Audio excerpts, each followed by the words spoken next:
Talking right away as soon as it says that we're live. I'm curious to know if you all are hearing me. As soon as we are live, I just start talking because I noticed that when, of course, today we are after hours with the great Jared George and myself. And I've noticed that when we do PWR during the day, there's Seaver saying, yes, great to see you. And so did it open up? There's Raymond. Great to see you, brother. Did it open up with me like mid-sentence, or did it open up right on time? Hello, Spartan Warrior Queen is with us. What a great return. It's fantastic. Yeah, nice to see you. You know, you're great too, Jason. It's not just the great Jared George. You don't cut yourself too short, all right? Oh, I appreciate that. Don't blow up my head too much. No, you're humble enough that that's not possible. At least you don't get angry like Sam Dixon or Jared Taylor. When you start giving them compliments, they start getting a little red with frustration. Don't compliment me.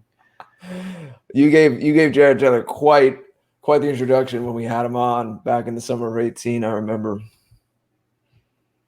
Yes, and I said I was doing it. I knew I've been friends with Jared Taylor so long that I knew exactly what I was doing. I knew exactly how to get under his skin. And I hope all the Jareds you know are good ones. We know we have some out there that aren't too good, that aren't our friends. But hopefully the ones we know personally are good. Yes, that is absolutely the case. Well, Andre Boston is here, and the great Roy Danton is over on the Gardening Channel, and this is going to be fantastic. A fantastic discussion tonight. Of course, we're talking about Born Guilty. We're at the year anniversary of the publication, which is very exciting. And I've been saying a couple times this week in private and otherwise that, and it's like we talked about before, Jared, where it was the whole point of Born Guilty and the release was, this first release was just that, a first release. And because our community, the white positive sphere, and then when we zoom in with that lens, when we tighten the lens and we see service to white well-being, this specific sphere, those who are going free, by the way, the best people in the white positive sphere by far. When we zoom in, I mean, this is a small community, and a release here or a release to the broader white positive sphere is just getting started. I mean, I described it as spraying a little bit of starting ether in the carburetor for those who used to work on the old cars when carburetors used to be a thing. And so this is just getting started. We're going to have many releases. We intend to, my ultimate vision for this is that it is going to reach millions of our people, and it will be done in a way that, or in ways that will be palatable, and will make use of all those who have seen the value in going free, and they themselves can participate in that. We're not going to allow the anti-whites at any level to stop us from getting this message out to our people across the West. So it's going to be whatever it takes. We are going to win. And so this is the first year anniversary of its first launch, I guess. And we'll see in the future. I mean, there'll be new launches and broader reaches to broader spectrums of our community and also our people at large, because I am very confident that when they read Born Guilty, or they read, say, Crucible as a standalone or Prometheus Rising as a standalone, and then go on to read Born Guilty, they're going to gain a great bit of value from it that they'll be able to use in their lives. They'll see themselves in these stories, and then they'll be able to help those around them. That is the real work that needs to be done, as opposed to all of these quixotic ideas of, and God bless all of these people who are holding on to these ideas that are just totally impossible. You know the range of these ideas that are out there. They've been there for a long time, and they continue to be as impossible now as they were decades ago, and so fruitless as well. That's the worst part of it, is that people end up in fruitless endeavors. So here we are doing what matters, changing lives. And Born Guilty is a big part of that. It has been for a lot of people. And I continue to receive emails and messages and direct messages and letters about people who have benefited from Born Guilty. I received a photograph. This was months ago. And talk about heartwarming. I have never seen, I'm not saying it's never been done by any means, but certainly with a cover like this, I've never seen anybody receive Born Guilty. I have it here too. Oh, very good. I've never seen this book, a book from the white positive sphere, given to somebody as a birthday gift who, a woman, by the way, and again, women are, this is no butch of a woman or anything of that nature, in fact, a quite lovely lady, and received this book as a gift in a restaurant and held it up real big and proud for the photograph to be taken. And this photograph was sent to me. And so that's just not the kind of thing that happens normally in the white positive sphere. And if I could somehow communicate through osmosis or something to all of you, the history that I know, all of the memories that I have of what has taken place, the books in the white positive sphere over the years. I mean, just to be frank, I'm not taking anything away from any of the work that has been done. Tremendous work by people much smarter than myself. And the books have been by far and large, not everyone by no means, but nearly all of them, they've been so insipid, so absolutely soporific, so just filled with mind-numbing data, and there's just no excitement. There's just pedantic prattling. There's arcane language. It's because of that, it's inscrutable as all hell. And the intent there is to have some vapid diagnosis, just yet again another diagnosis of where we are, yet again, and then another, and then another, and then another flaccid prescription that prescribes and recommends things that we have no power to actually do. Things like secede. It's absolutely unfortunate. And as a consequence, probably because we have so little actual power. I said the other day on Going Free, we don't even have enough power to fight our way through wet toilet paper as a community. And people are talking about taking on, I even challenged these folks who talk about taking on the state. I challenge them just to take on the local non-white gang. You would die if you took on the local non-white gang. I mean, you think about like MS-13 or something of this nature, maybe 1,000 or 700 or 200 or some members in the city nearest you, you would die. They would kill you and your whole family. So if you can't take out the local gang, you're not going to be able to take out your sheriff's department, your county, your state, and certainly not the federal government. Just totally inane.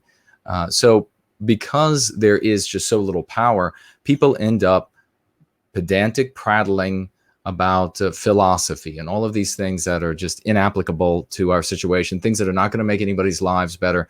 Where people's lives have been improved, it's been in spite of the diagnoses and prescriptions that have been given them. And people they pluck out, they cull the good bits, as I have done, as Jared George has done, out of the many of the writings of others. And then they try to make something of it in their lives. And it's just like this slapdash. It always reminds me of like a bicycle made out of like rickety pieces of wood. I mean, it's like nuts. People are trying to put something together with a little bit of this, a little bit of spit, a little bit of gum, ad hoc this, ad hoc that, and their lives are not the better because of it. So this is something that is revolutionary. This is something that is truly revolutionary in the sense that it changes our people's actual perception of the world in which they live. And that is that we no longer live in the anti-white narrative, creating arguments, creating plans that are inside the anti-white narrative where, as I said on Going Free, you can never win, because if you just imagine if you were the author of a fictional novel and your characters attempted to rebel out of your novel, you could write anything into that story you wanted to defeat them. That is how easy it is for the anti-whites to defeat us with the anti-white narrative. And so that is the true difference here. And for those out there who continue down the old paths, I hope they see the light and come over to something that is constructive and worthwhile. And for those who are jealous, they can just go to hell.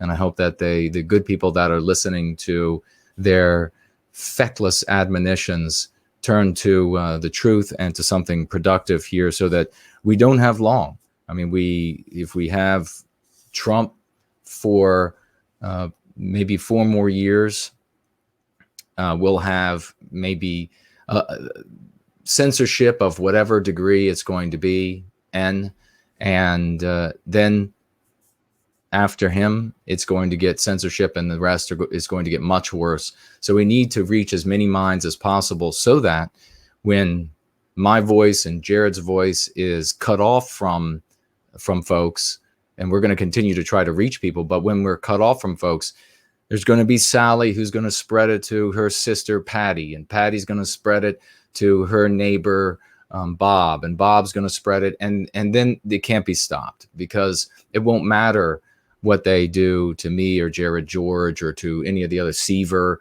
any of the others who are working hard and doing the yeoman's work, because it'll just be spreading from person to person.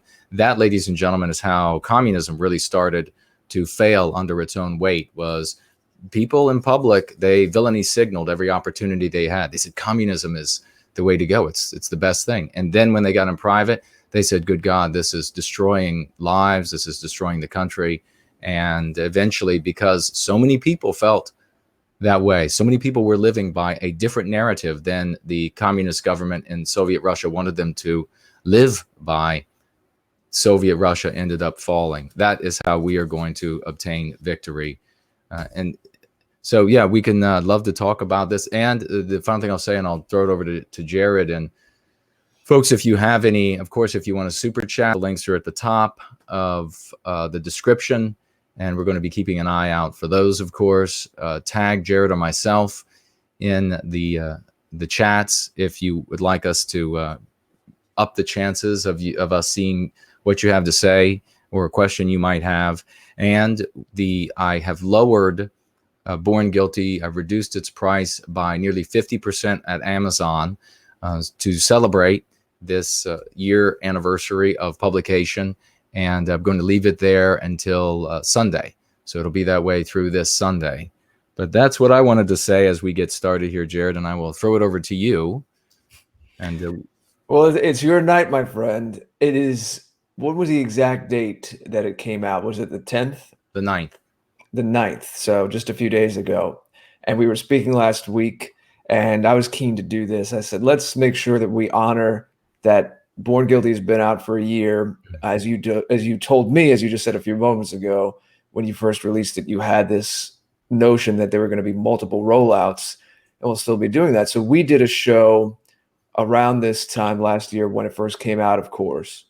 And I'd remembered you even before you and I knew each other. It was actually, I was thinking back today before we got on air, the first I heard about it was Millennial 2017.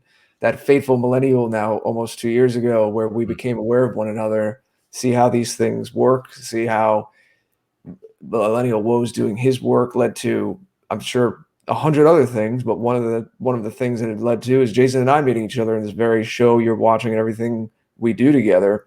So that's how these things spread, as Jason was just saying. But I remember you being on there, and I'm listening to you, and I'm like, who is this guy? You're talking about this book where there's multiple books within books, and you're saying you, as the reader, you spend a weekend with me and I break the fourth wall. I speak to you as the narrator, and you're staying with me in this apartment, and you take books off the bookshelves and you read parts of them. And obviously the reader's reading these. It's kind of like the multiple levels going on, experimental literature, which we'll get into in a little more detail in a moment. And I was like, man, this sounds intriguing. And this guy is reaching for something. It was, the ambition. I like when I see people swinging for the fences. For any of our European listeners, that's a more of an Americanism, I guess, because it comes from baseball, trying to hit a home run, swinging for the fences. And someone who has big ambitions, I respected that. One of the many things, of course, that perked my ears up about you and made me want to reach out to you, and us found each other. We found each other in the wake of that. But we talked about this last year, just about this time when the book came out. But of course, we're in a different place now, and we have a lot of new people with us in the community that weren't here with us. So we do want to take tonight to celebrate it. I have questions that I want to ask Jason, of course. It's his night. We're celebrating his work and this amazing accomplishment. So Jason, of course, it's up to you where you want to take it and what you want to leave the audience with. But I'll guide it with some questions just to give it a bit of a framework and some scaffolding. So we'll try to get to as much as we can tonight. Obviously, this is something where it's going to, multiple times we'll return to it. Maybe we'll have special shows that focus on one aspect of it, or bring someone else in to get their take on it. So there'll be all kinds of things going on around Born Guilty, because it's such a multivariate work. It's a big volume, as you can see, and there's several books, as we've been saying, there's several books within the book. So there's a lot to consider, and there's something for everyone. There's a more just nitty-gritty young adult narrative in there about Jason, autobiographical about Jason's time in junior high school and kind of his awakening. And interwoven throughout that is a whole mythopoetic story some of you may be familiar with, but if not, that's called Prometheus Rising, and that is written in an entirely different style. And so you have, and then there's a couple of essays in there, but they all weave, and so there's something in it for everyone. Different kinds of personality types or interest levels, or even intelligences, perhaps, if I may say. There's something in there for everyone. And I know that you're going to be kind of developing on the universe you've created in this book. But without any further ado, why don't we just take a couple of very brief minutes? I know we've spoken about this in the past together. We've spoken about this on other streams, sometimes not even our own streams when we were guests elsewhere. But there really is a fascinating way that this all came to be. And I know there's a lot there. So we're going to kind of do the Cliff's Notes tonight just to wet people's whistle. But you had been in production creating this book for 8 years, and there were 3 versions you were working on simultaneously. So this isn't a guy who just wants to get his name out there and check another thing off. Oh, I wrote a book. I can put that in my bio. Now I'm an author. Check that off. You don't work on 3 different versions just to say your name is on a book. Now you could say that. See my name there, Jason Kuna on the spine. This is Jason wanted to make sure he had something that was the most effective thing for people. So you consulted with people, you researched, you had people within and without the movement read certain parts. So why don't you just give us, I know this is quite a task to do this quickly, but with the researching and the consulting, what were just some highlights from that arc of that 8 years in producing and writing this book? Well, a synopsis is that I was frustrated with what I was seeing in the white positive sphere, and I didn't see anything constructive. Well, let me rephrase that. I didn't see anything as constructive as I would have liked it to be. And I played the role of a supporter and an advisor. And sometimes what I suggested was heeded, and other times it wasn't. I saw a lot of thinking that was mired in an inertia that was pushing like a I don't know, like a big, sheet of ice across the landscape. I mean, just unable to be stopped, unable to be changed, unable to be resisted in any way. And so I ended up essentially accumulating quite a few ideas of what I thought would work best with an organizational entity and its different parts, how it could function in society, support, ignore other entities with which it was either connected or no longer connected, and many layers there, doctrinal layers and organizational layers, leadership layers to it. And so I said something has to be. Most of the time what happens in human dynamism, when someone is a success in business or what have you. They didn't plan it from the start. There isn't a grand scheme. They don't sit down and say, here's the plan from A to Z. Here is how we go from having no company to a multi-billion-dollar company. What ends up happening is people get into business and they try, and they're presented with challenges. Sometimes those challenges are too much, not only for them, but for anyone. If anyone were met with a challenge, Donald Trump, as bright as he is, met with a challenge, would fail. And that is just a function of chance. And so other times, though, people are met with challenges that they can overcome. They have the intelligence to overcome. They're also benefited in ways. It's also aleatory, also just merely chance.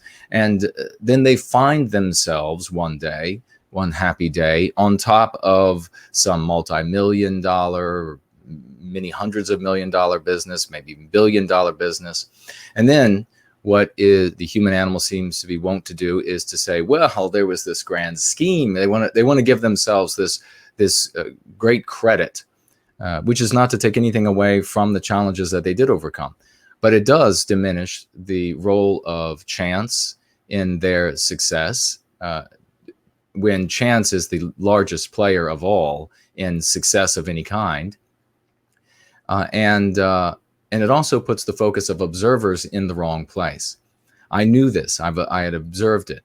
Nonetheless, I could not just hope for chance. I had to have something that was planned from its inception, that would be at least in the right area, so that if I had to make changes as I went along the way, which of course would be the case, because of human dynamism is always changing our environment, always changing the benefits, rewards, and etc. I needed to have something, though, that was well positioned to take advantage of opportunities and overcome challenges. So a lot of forethought was put into the process, and so there was this I guess this gray network, this web, if you will, of an idea or ideas that composed the organizational entity, and a big element of it was a central large text. And that text was going to have to be something different. It couldn't be just another book. Because everybody's just, as you were talking about, Jared, it's always just another book. Another book is out there, another book, thus and such as another book. And it's just something else we read or we skim and then goes on the shelf. And that's really all there is to it. It had to be something very different. Now, I knew from the very beginning that it wasn't its difference, its novelty, because it is experimental literature, there was a big risk involved being experimental literature.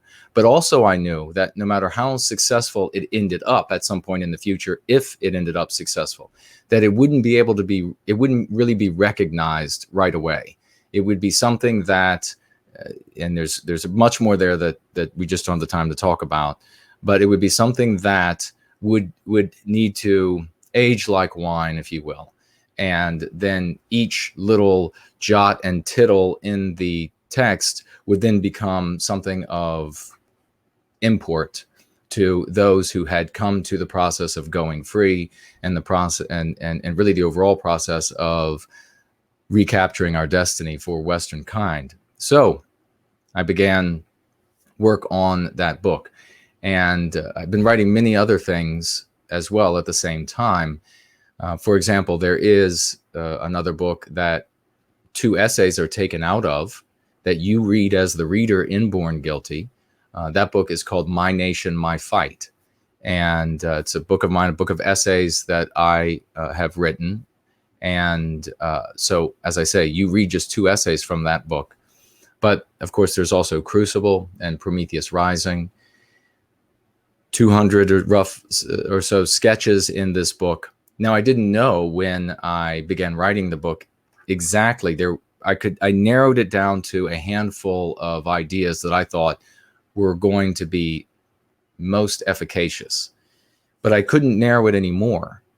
And I knew that the process was going to be too long to work out all of the ideas to the end product.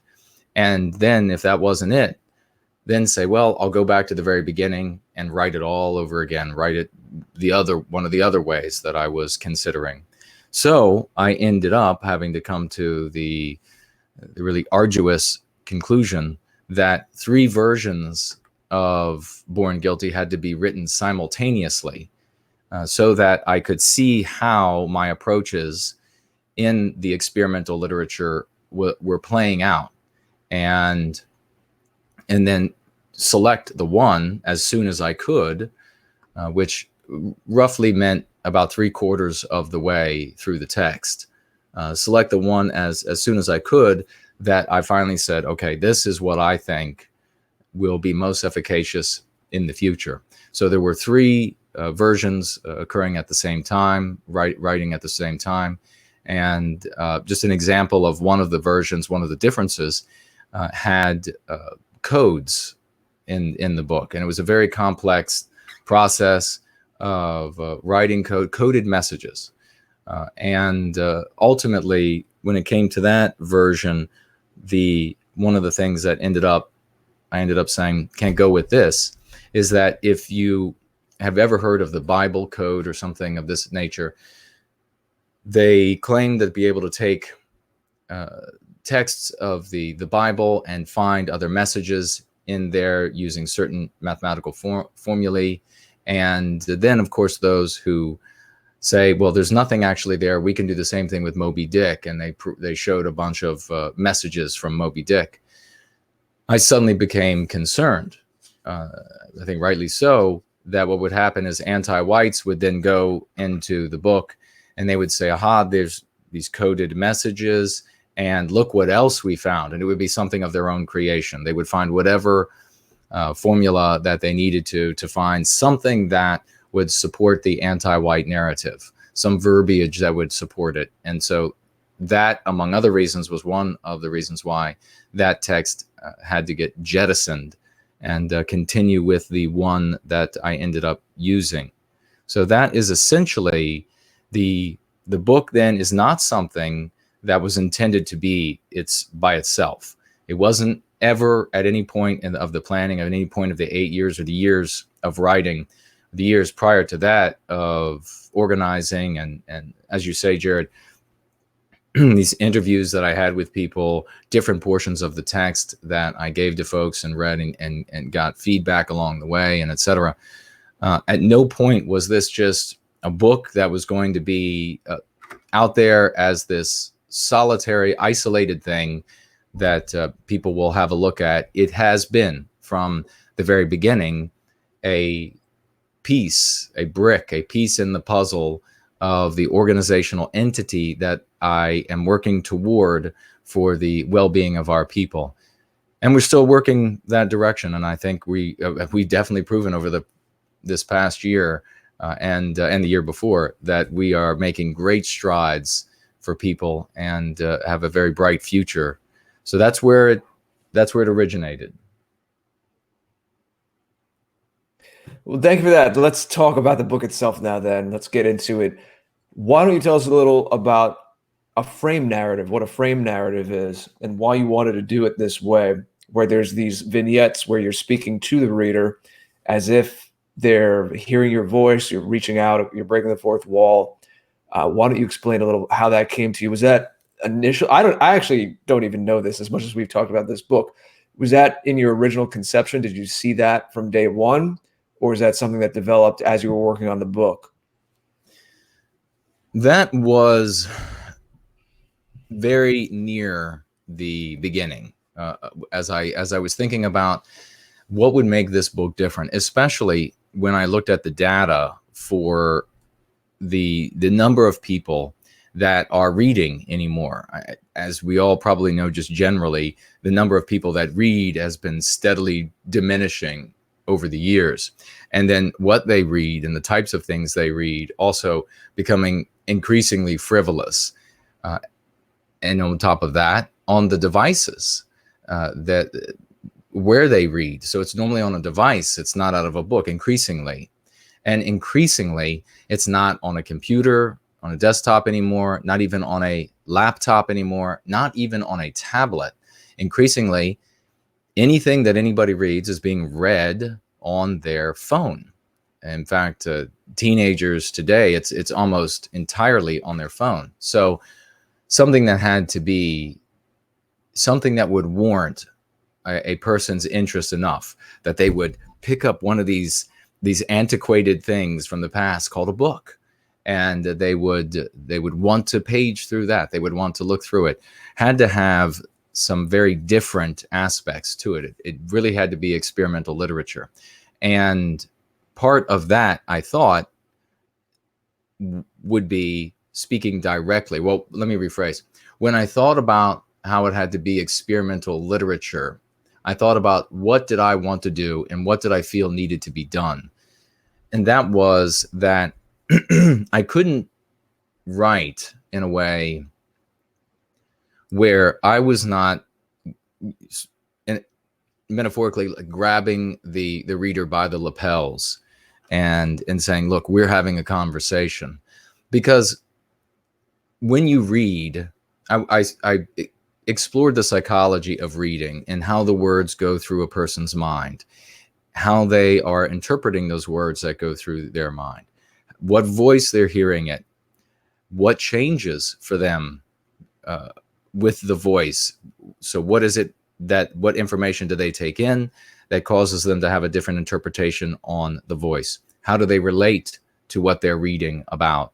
And how do they relate to who's speaking? And after exploring that, I concluded that I had to speak to the reader, him or herself. So there were some challenges there, practical challenges. But of course, we are Western kind, and there's nothing we can't overcome. So I knew that I had Western kind pumping through my veins and in my spirit. So I would be able to overcome it. It was just a matter of tapping in to who and what we are. And I tapped in to that and found an answer for that challenge where I speak directly to the reader. I end up naming the reader because, of course, I can't know the names, and that's neutral as far as the sex. And it, at the same time, would have the impact of a conversation that they are actually engaging in. Now, I openly admit to the reader that we know that we both know you're not going to be able to respond to me during this conversation. So it's really a one-sided conversation, but I am going to anticipate your needs. I'm going to anticipate your need to know the environment that you're in. And I do that a couple of ways. I do that by describing a bit about the environment using verbiage, but I also provide input that is analogous to the way that your brain provides input during your dream cycles. So when you're in REM. So this is where these sketches come into play.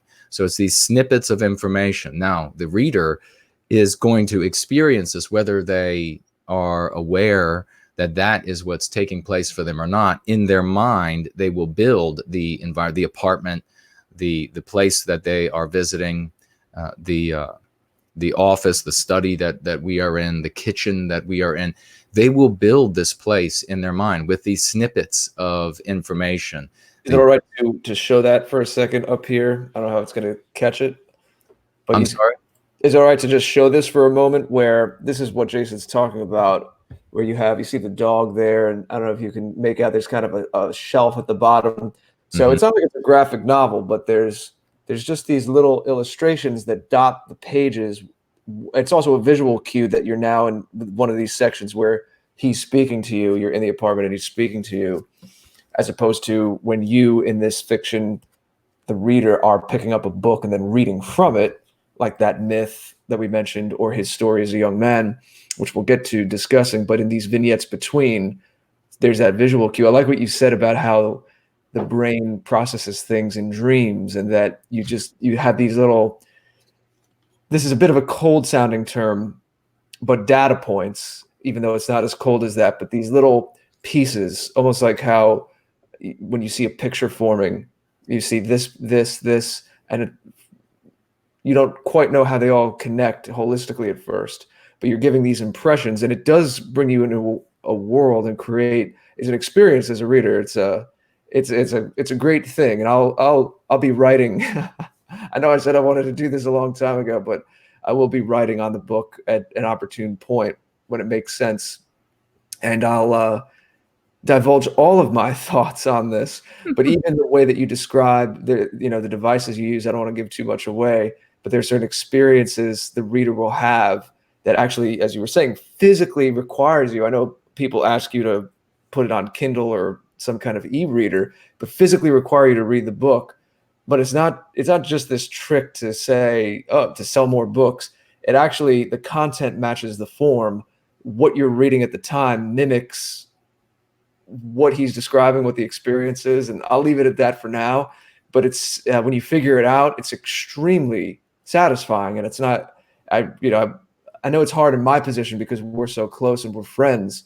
So it sounds like I'm just gassing you up, but I've never read anything like that before, or experienced anything like that before. And you'll remember that the first time I happened upon it, I messaged you. Mm-hmm. Man, that is brilliant. I was delighted. Wow. Well, I appreciate that very much that you'd say that. Yeah, it's definitely meant in the placement of the sketches is not accidental either. That's intentional, and if you are particularly, I guess, maybe astute or paying attention to the reasons, there are a number of reasons why certain sketches are placed in certain places, and that's just another part of, it was not left up to chance. Recapturing Our Destiny is not left up to chance for me.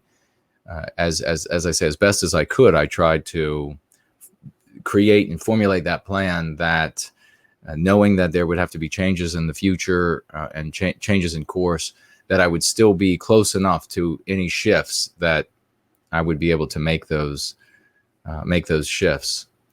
So that's really when you come to me, I guess I'll just say, you come to visit me in the Plains, Virginia. I live on the property of a multimillionaire, and this is real. It's a real place. And I lived in an apartment that he built for himself and his wife while the mansion was under construction. So the apartment's right with the barns and where the retired race horses, retired dressage horses are. And that was your living situation part of the time you were writing the book? Precisely, yeah. And of course they use these horses for fox hunting. It was an extraordinarily magical place out there. And the reason I decided to live out there was I'd always lived suburbia city, and I wanted to see what it was like for rich people where they live. And I thought one of them have to be renting a room somewhere. And fortunately I did. I found that. And so you visit me there. Over a weekend, I serve as your guide and your host. We dine together. We have conversations. Essentially, those are little vignettes. And I share truthful stories from my life, nonfiction, and that are educational. You'll be able to take something away from those. You'll see your own lives in those tales. There's discussion about politics there. If you're into politics, I worked in the nerve center of the conservative movement, and I talk a bit about that and some of the reality and why I'm not a political junkie, because I know what's actually going on. I know what's turning the gears behind the scenes. So if you're into that, you'll find some of that, certainly in the vignettes. And I must say quickly, a quick insight into your brief time in the military and how your courage there and standing by your conviction is something that should make most grown men blush when you were a young man, rather than go along and a choice that you were offered is an extraordinary part of the book. Well, I appreciate that very much, Jared. Thank you. That was a love fest tonight, folks. What can we say? We're in celebration mode tonight. That's right. It's a love fest. I'm asking you the hard questions tonight, aren't I? That's right. What's your favorite color, Jason?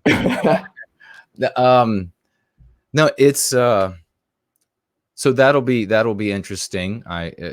For folks who are interested in politics, but I'm not with you all the time. At points I leave to do other things, and when I do, you get the opportunity to read from some of the books that are in my study. And of course, one of them is My Nation, My Fight. There are two essays from My Nation, My Fight that you read while you are alone.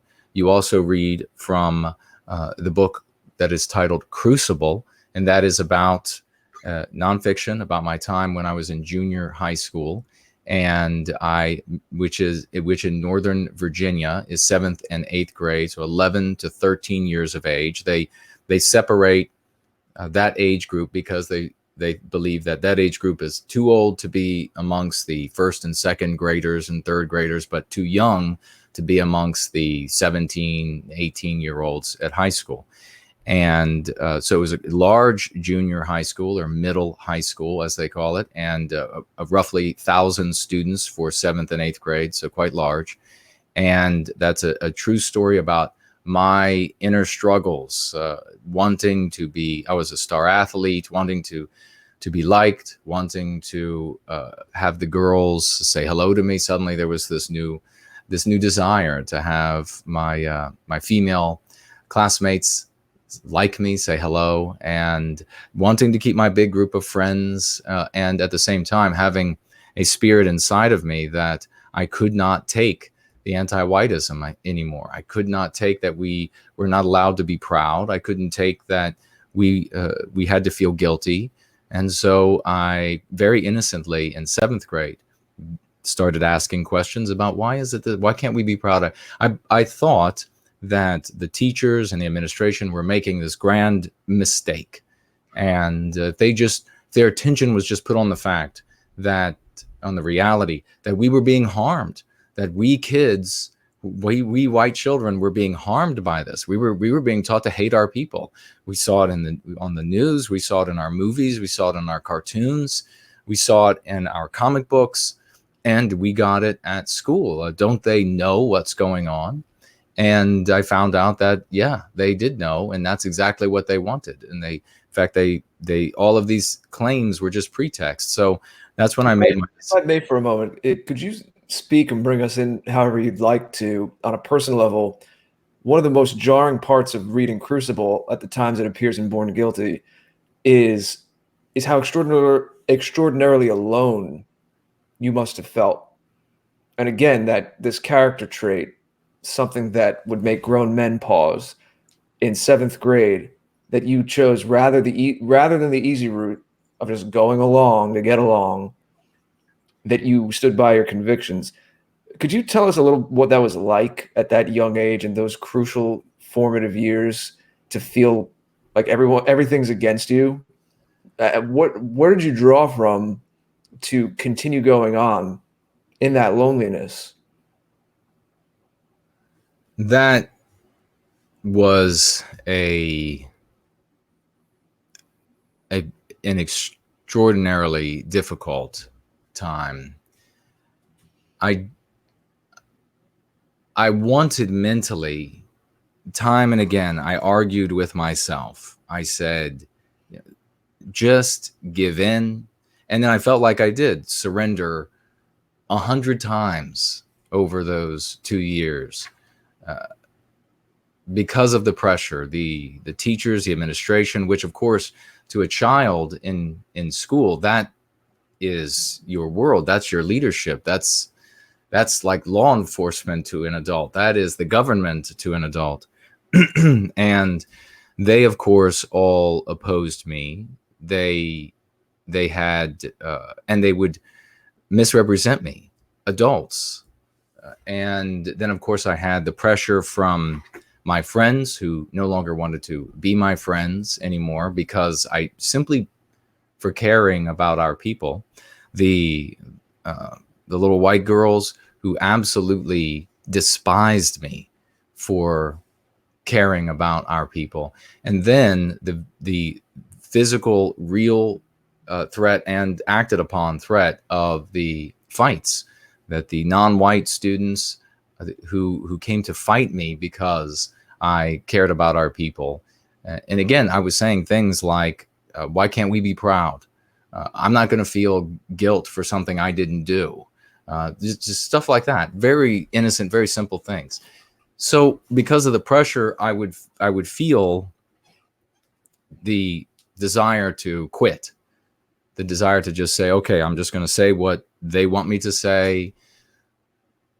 I want the fear and the nightmares of being fought and beaten to a bloody mess to go away. I want that threat to go away. I want the little girls to say hello. I want all my friends to come back. I want the teachers to stop threatening me. I want the administration to stop threatening me. I'm just going to give this up. And then there would always be this something. There would always just be this something. I don't know what it was and what it is to this day that would just say no inside of me. No, you're not going to give up to them. You're not going to surrender to them. It doesn't matter how bad it is. When I would be in class and the teachers would say X, Y, or Z anti-white thing, I just, even though I had decided maybe just days before, okay, I'm going to give this up. There's nothing good will come of this. I'm always going to be treated like the villain, and I wouldn't be able to stop myself. I just felt like, no, I'm not going to allow them to paint us as this demonic people and to not point out that we're not this demonic people. And then ultimately what ended up happening for me was I decided, particularly when I went into the after 7th grade and in the summer in between and then going into 8th grade, I just decided I am going to make the decision to be brave about this. I was scared as hell. I recognized that I wasn't going to be able to make the fear go away. I wasn't going to be able to make the feeling of isolation go away. I wasn't going to be able to make it somehow feel good or wonderful to be treated that way. But I was going to be brave. And particularly when it came to the summer and then certainly with 8th grade, what really drove me was I had come upon some of the papers for a relative of mine who had been in the cavalry, the Confederate cavalry. And he had signed up on day one when Virginia seceded and the United States invaded. He had a horse, so that meant he was going to be in the cavalry. He fought the totality of the war and then was killed in the final days of the war. And he was one of numerous relatives. And I looked at him and I looked at other European heroes, other heroes of our people throughout history, what I could glean that wasn't watered down or smeared, besmirched by anti-whites. And I thought, these folks always did the heroic thing. And if they did the heroic thing and they're inside of me, surely they felt fear like I feel fear. Surely they had self-doubt like I have self-doubt. And yet they did the heroic thing. They just marched forward to do the heroic thing. And so if they could do it and that same spirit was in me, then by God, I was going to do it. And so I had to, but it's not a decision. It doesn't happen once. And you really see that in Crucible. You have to make, at least I had to make that decision again and again and again and again. And I guess I'm still making that decision every day because we find out more this and more of that, more challenges out there, more threats of this or that. And I just make the decision again. I'm going to be brave. So if I could make the decision when I was a child to be brave and stick to that, then I can do so today. So I really think that looking back, and it's the exact opposite of what we hear from the Jordan Peterson types. If I just looked at myself, if I was just this atom in the middle of some universe of atoms, I would have never been able to find the courage to do what needed to be done, what was right. The only way I was able to do these things was because I looked back at our people, and it was really a liberating thing for me and an empowering thing for me when I realized that my heritage wasn't only a white person in the Southland and an American. So we used to, the phrase back then was American by birth, Southern by the grace of God. So I realized back then, that wait, no, it's all of Western civilization. It's all of Western kind. It's all the heroes that they tout in the UK. It's all the heroes that they tout in Canada. It's all the heroes everywhere of the West. And that was just an immensely empowering thing. If I had all of that legacy, if I had all of that history, then what couldn't I do? I could stand up against what effectively was, the government at this, and it was immense, folks. You'll see when you read Crucible, there was an immense amount of pressure they put on me to get me to surrender again and again and again, threat after threat. And the only reason I was able to push through that is because I did the opposite of what Jordan Peterson suggests, the opposite of what other individualists out there suggest. And that is that I turned to that great history and I said, I am those heroes. I am those geniuses. I am those professionals. If they could accomplish and do all of those great things, and I'm a son of that people, then I'm sure as hell going to give it my best shot. That's really what drove me, despite all of the horror that the anti-whites did to inflict terror on me and shame on me and guilt on me. And everyone left me. Everyone. I said on Going Free the other day that my best friend, I had a lot of friends. I was in Scouts. You paint a nice picture. You're a good writer, and I appreciated these little snippets about how you and these other young guys are just talking at a schoolyard or at a park. And as a guy, I could see it. It reminded me of the different characters at school when I was a similar age, and I could feel as a guy, oh, I'd be friends with these guys. You painted a nice picture of that friendship and the innocence of it, what it should be. But then there's the loss of innocence as you're experiencing, and the different directions people go in, even at that young age. I remember too, not in the same way you dealt with, but having to make decisions, realizing you could go with this crowd or that crowd. And depending on which way that domino felt, it affected a lot of people's lives for years to come. It sure did. As I say, up to 7th grade, the one guy that was my absolute best friend, we spent countless hours together, practically brothers.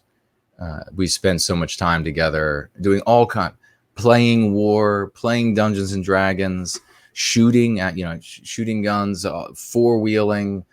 We did so much camping. We did so many things together. He abandoned me. So that was like losing a brother, just deciding, no, he feared the smear. He feared being called a name. And he also, of course, feared, as the rest of them did, not only him, by no means, feared the smear, but he also feared the physical violence. Anybody who was talking with me or associating with me was, to some degree, in peril of being attacked by anti-white non-whites at the school that they bust in from other areas. The school is predominantly white, without question, but the non-whites that were there, many of them were bussed from much more dangerous areas.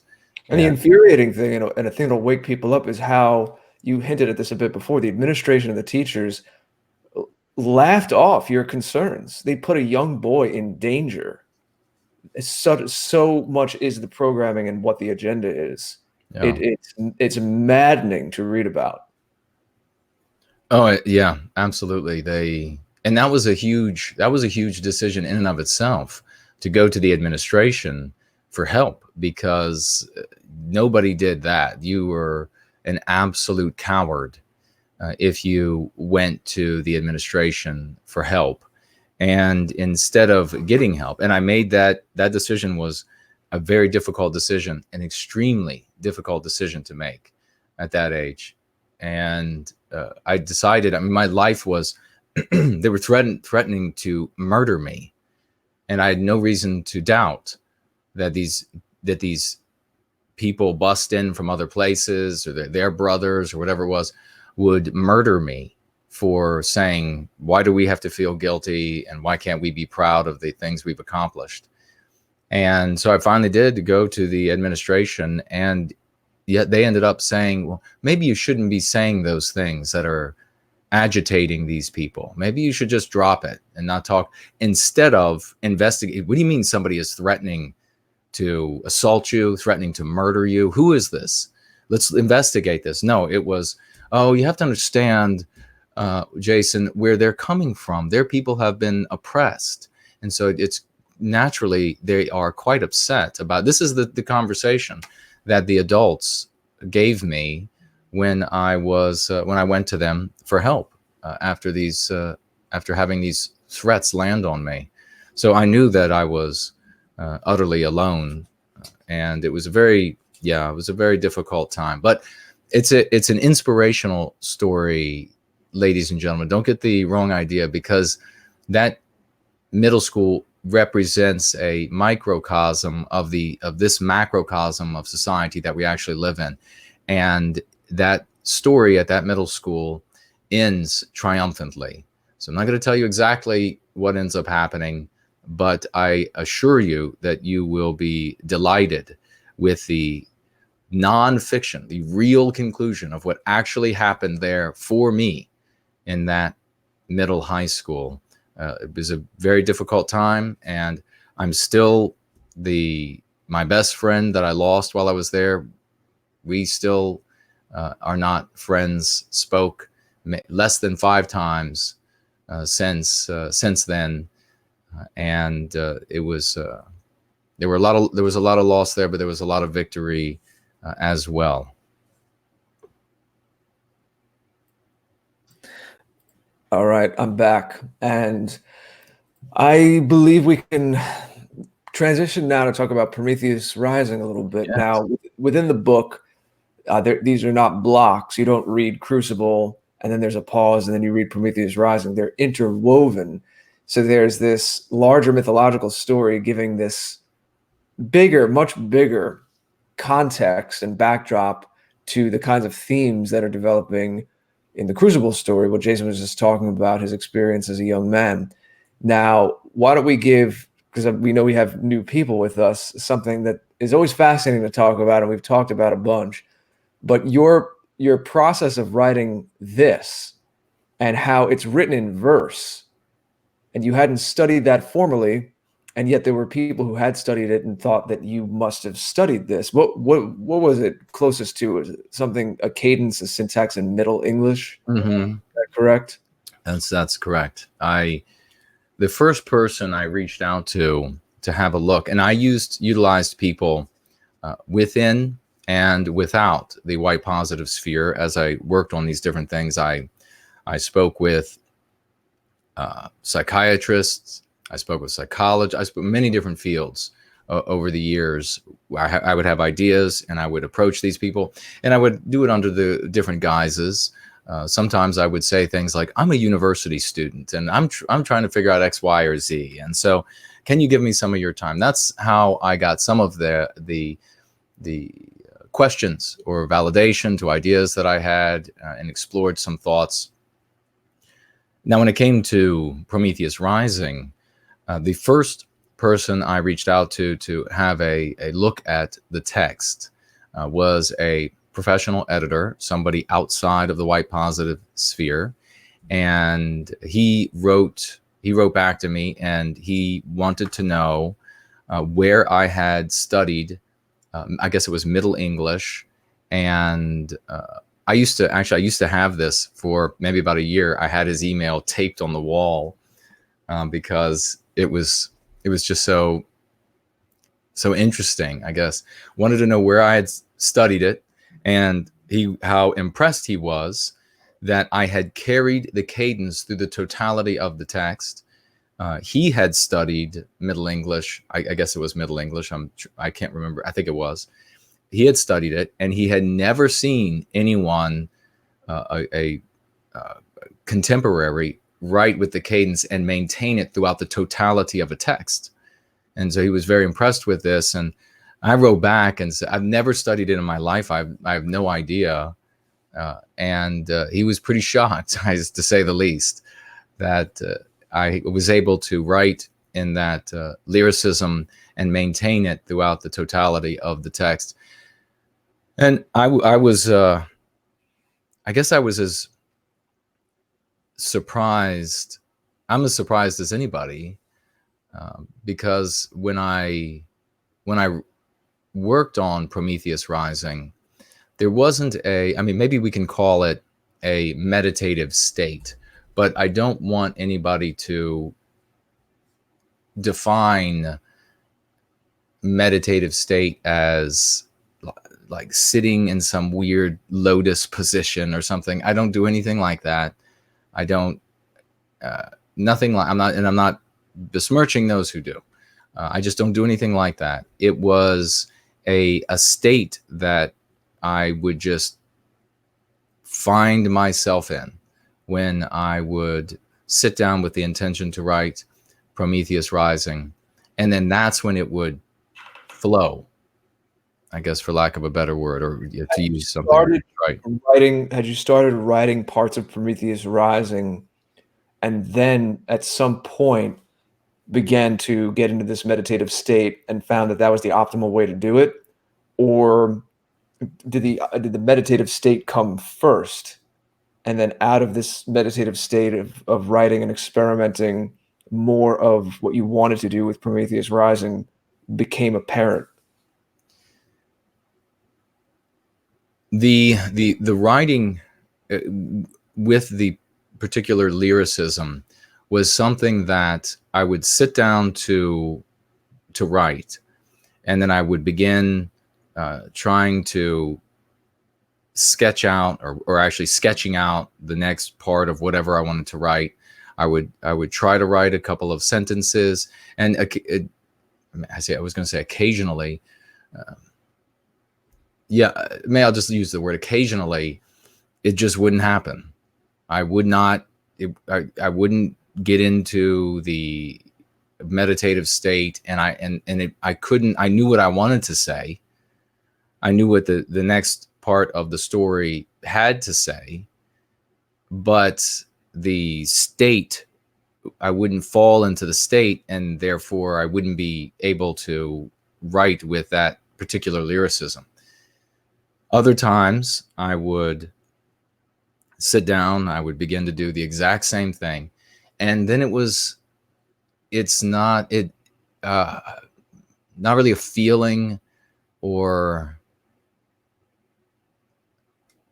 I don't know not a feeling. I didn't suddenly feel weird or feel something changed though. Something absolutely changed. And then it just kind of came out, and it would just, sentence after sentence would just go in that particular lyricism. And I don't know. Was there ever a part in the process where you were sketching out ideas, earlier drafts of Prometheus Rising, but the lyricism wasn't there yet? Did it start as prose and then eventually morph into something more and more lyrical? Or was it kind of there from the beginning? When I would sketch out, that's a good question. When I would sketch out, I guess, first of all, I knew from the very beginning, I sat down and said, what does Prometheus Rising, what does this story have to say to accomplish what needs to be accomplished? And that was quite a list of things that it had to be able to do. It absolutely had to be didactic on numerous levels. So keeping all of that in mind, that all of that had to be done, when I would sit down to write, okay, then, and I had, I guess, kind of nebulous or protean ideas already about the story. And when I would begin to sketch out and the tale as a whole, or the chapter as a whole, or something of that nature, there was no lyricism there. I mean, it was just plain writing I do in conversation.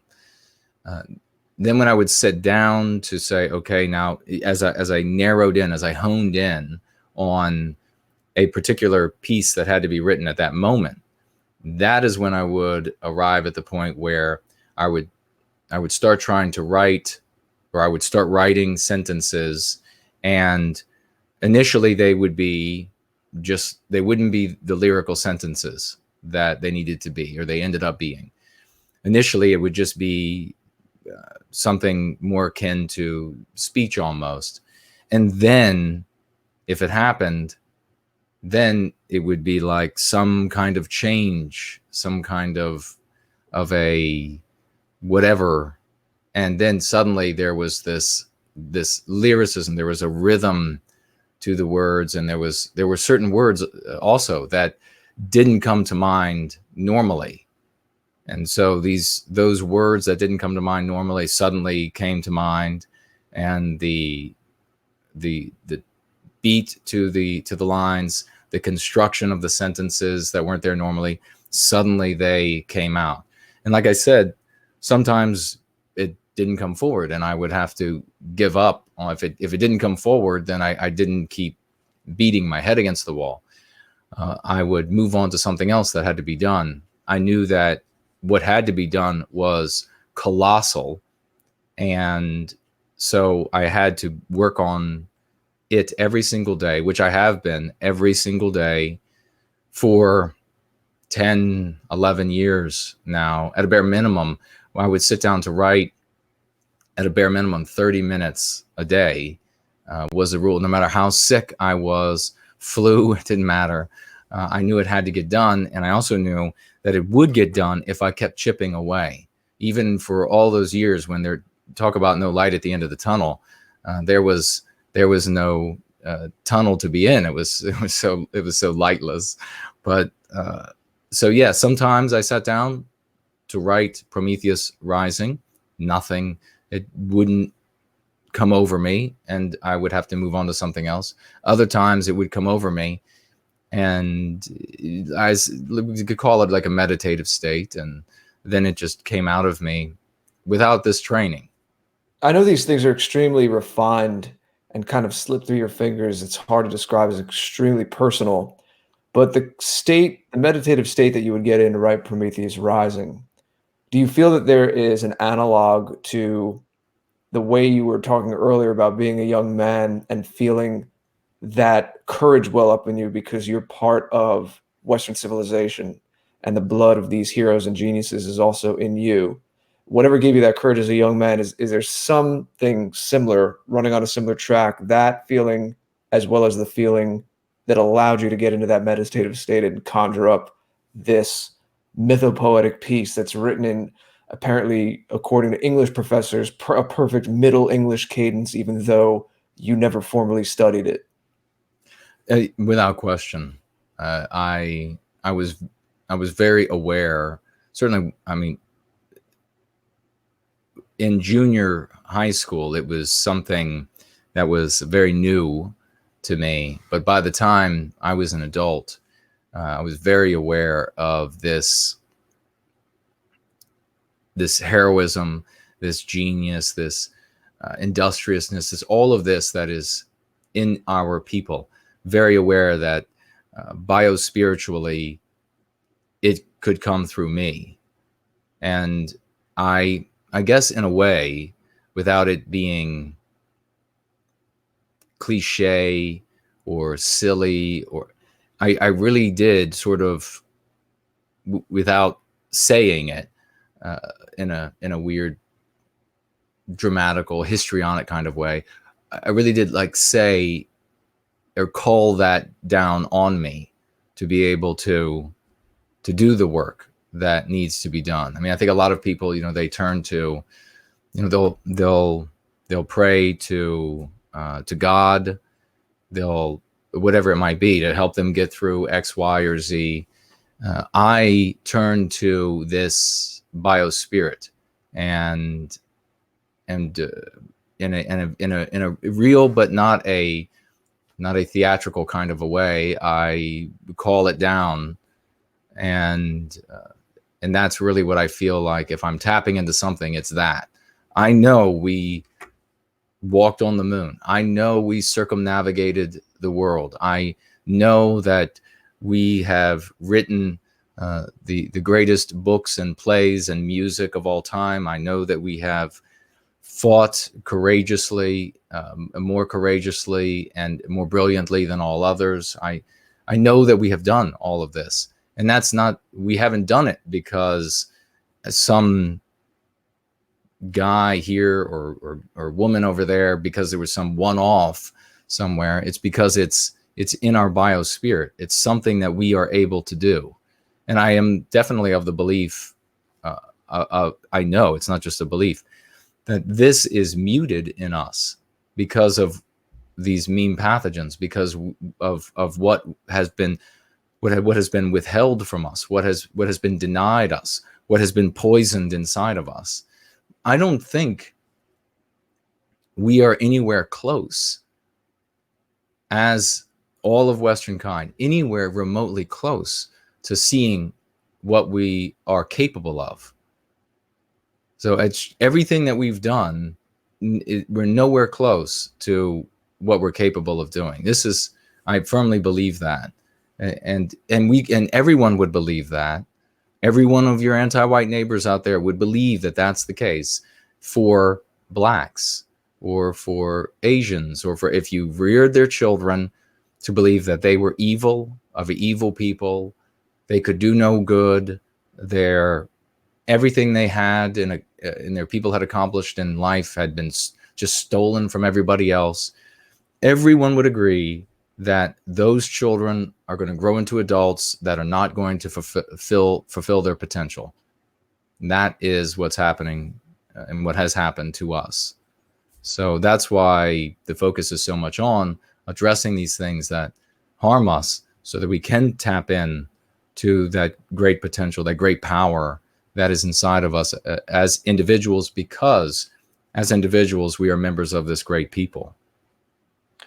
Well said. I want to take a moment just to say we had a super chat earlier from Mrs. Jess Horst, who is often here. We appreciate it. It was $49.99 via YouTube. Jason, I don't know if you can see the message. I know she had a message, and I apologize. We didn't get to it a little bit earlier.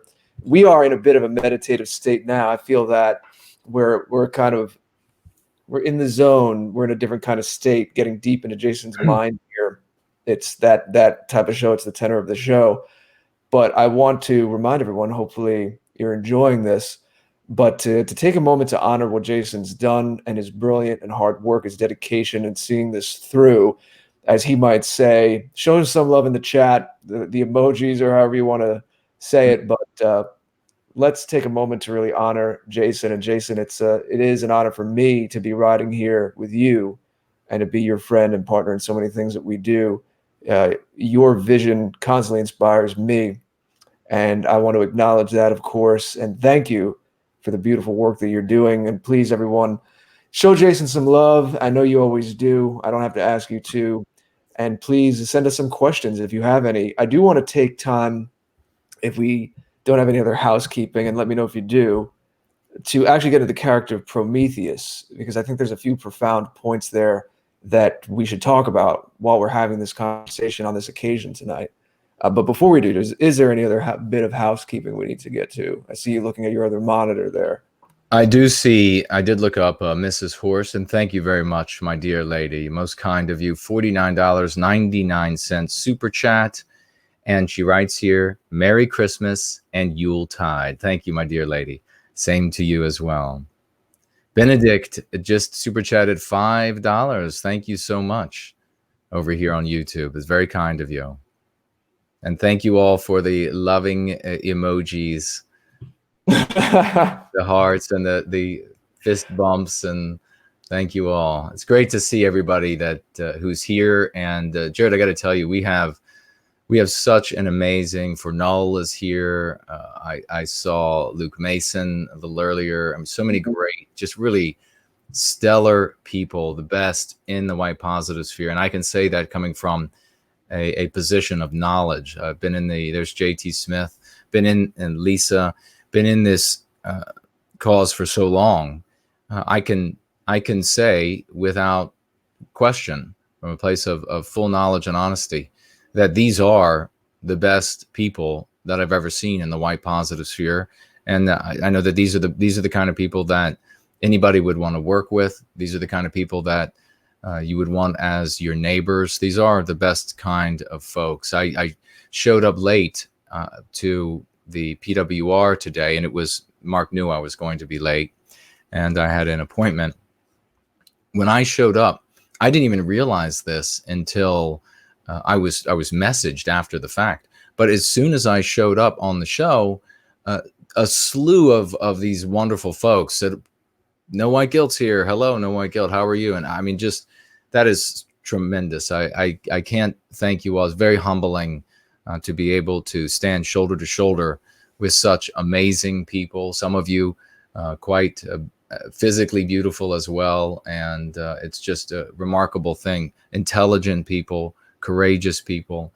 So that's always been the case in my life, that the good folks always show up, the bad ones always hate me, and that's fine with me. I'm good with that.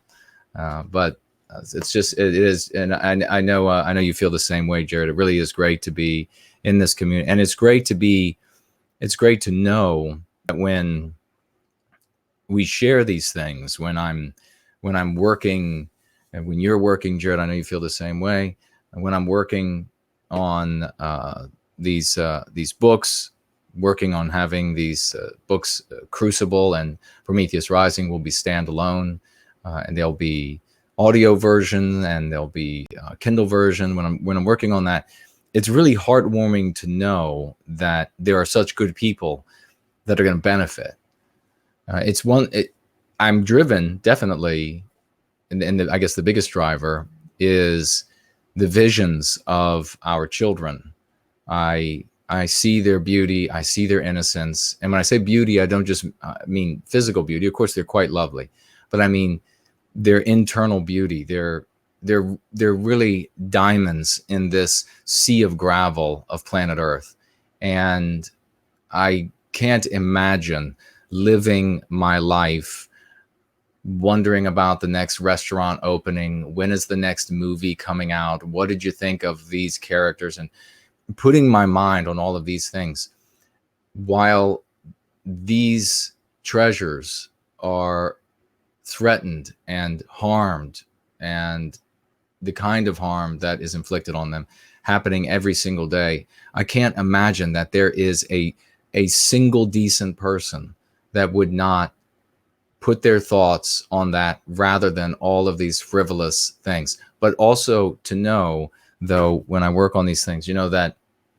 Bigot Smalls, that Reptile, that Seaver, that any of these folks here, Ryan Manley, that they're going to benefit, that I'm know that I'm helping a specific person, that they're going to benefit from this. If I can help to create, and I know that I am only a part of this overall, I'm like we've talked about, I'm one of those H2O molecules that, along with all of you, will help to make a much better world than the one we were bequeathed by white people who had been taught to just care about nothing but individualism and self-gratification, hedonism. We're going to get away from that, and whether whether it's like, why did I say Right? I'm sorry to Noel Ignatiev's son for his father dying, even though he was filth. I say that because I look in the mirror at the guy that is saying it, and I want to be that person. So we I want to make sure that my life, that my deeds are is the life and the deeds that I believe are the honorable life and the deeds that should be led, that should be lived, uh, rather than have some ephemeral adulation for whatever it is in modern society. You got the car that everybody likes now, or the whatever it is that everybody likes, and have people say, wow, that's neat. I couldn't care less. I would much rather add value and then be able to know, especially on that deathbed, that I guess that's another motivator to think forward to the end. What am I going to feel like in those final moments if I'm aware of them?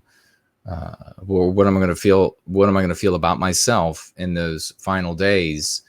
Am I going to be happy with the life that I lived?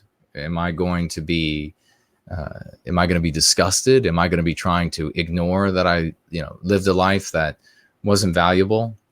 I'm not going to find myself there. If I'm aware of the final moments, there's going to be a smile this big uh, all the way up to the end, because I lived the life that I wanted to live, that heroic life that warrants the the notice of our greatest ancestors. I'm right.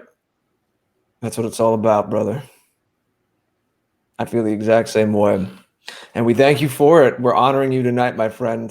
This is a little party for you. So why don't we talk a little bit about who is Prometheus? So Prometheus Rising is based around this poetic, lyrical story that you tell, as we've been saying. So we talked a little bit about the form of it and a little about this interesting experience of a biospirit, our biospirit, I should say, moving through you.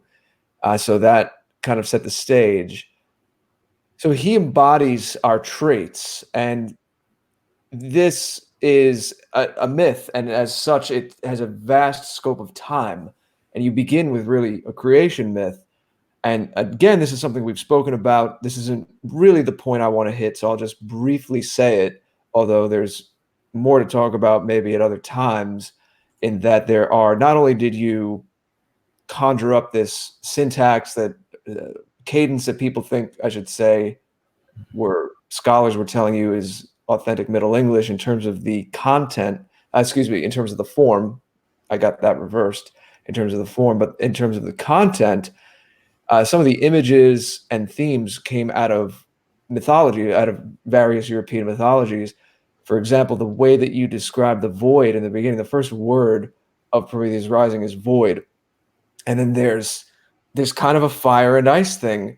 And I believe you weren't consciously aware of this at the time, but anyone familiar with the Norse creation myth, that is Ginnungagap, and that is how everything forms in the cosmos in the beginning, the tension of these coming together. And then Prometheus becomes, out of that, a being with the will and consciousness, and begins to form things. So very much that agency that you see.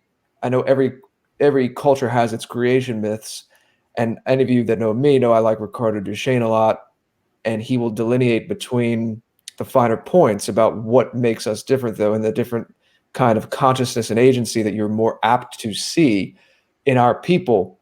But again, mentioning these things as brief touch points, not that we don't want to go down those roads tonight, or we'll be here for 5 hours.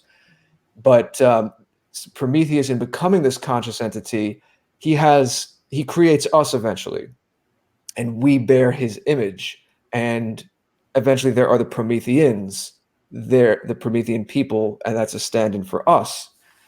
Why don't we talk about Prometheus, his positive and his weak traits, as a reflection of what we need to realize about ourselves?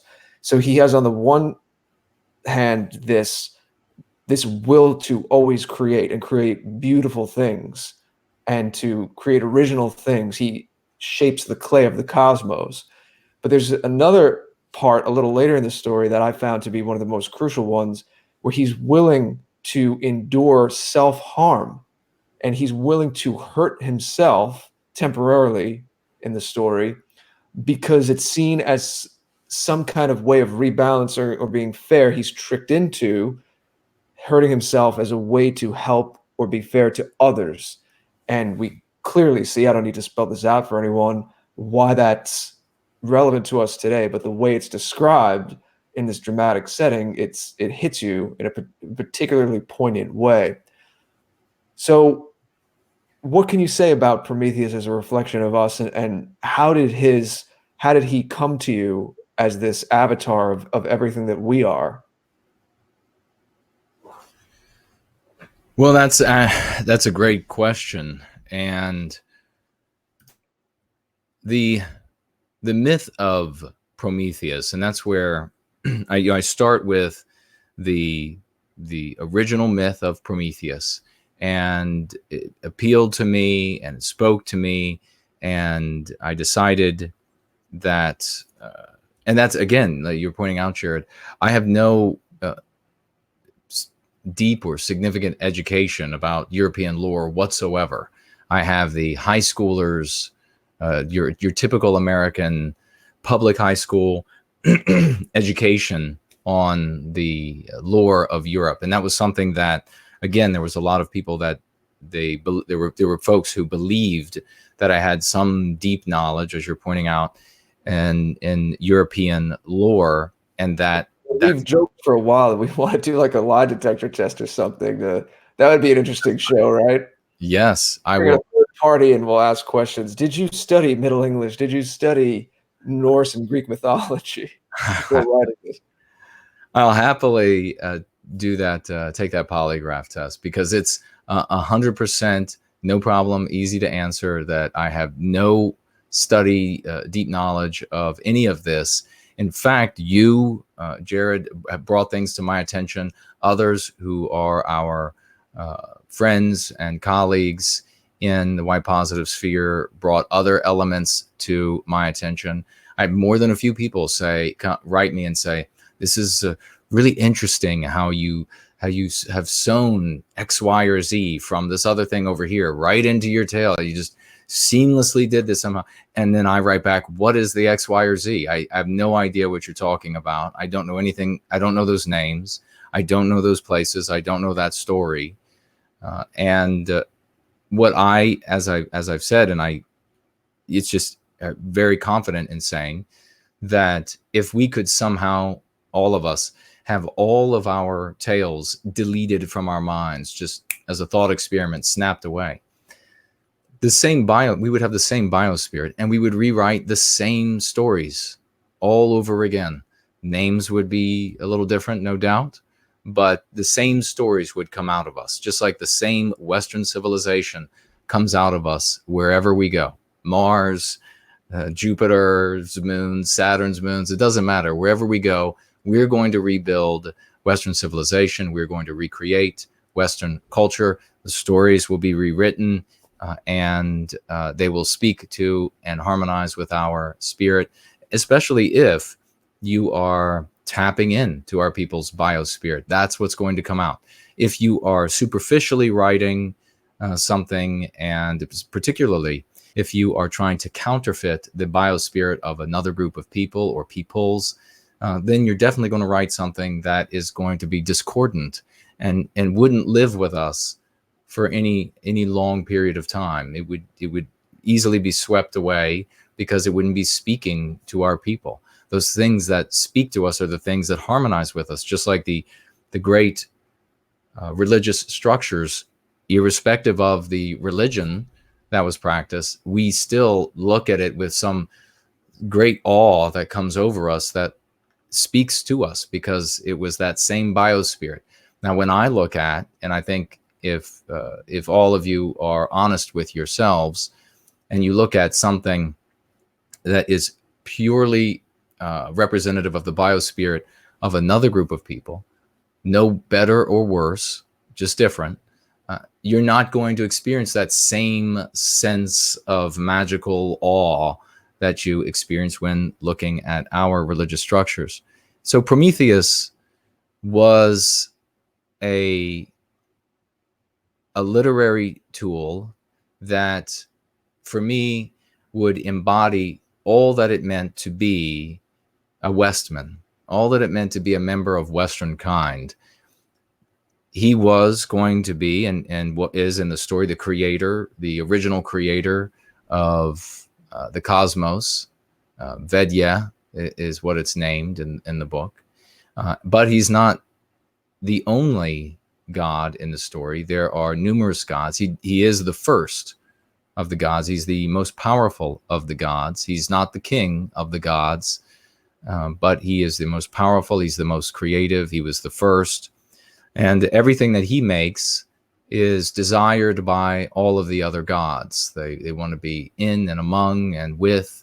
And so the totality of the story is written, as I say, to be for there to be multiple levels that are didactic on each level. You'll be able to find meaning, a direct meaning for you, your life, our people, your community, the success or failure of your community, our people globally, a success or failure of our people. Within this story, you'll see our weaknesses. You'll see, and you'll see them at first in this god Prometheus, which is the creator of the Prometheans. And you'll see that it tracks the narrative from our god Prometheus to the present time. So he really is a representation of who we are, and he is undermined in the same way that we are undermined, and he is reticent when he should speak, and he is reluctant when he should act, and he has to be pushed until he can't take it anymore for things to change, reminiscent profoundly of Western kind, always giving of himself, surrendering of himself to make sure that others their feelings are not hurt, that their concerns are met, because he is feeling for them. The issue is that they are not feeling for him. And that is something that is painful for Prometheus to finally accept, and then to accept what the ultimate outcome for him would be if he allowed it to continue. Would it be accurate to say that he essentially is a personification of our biospirit? Absolutely, yes.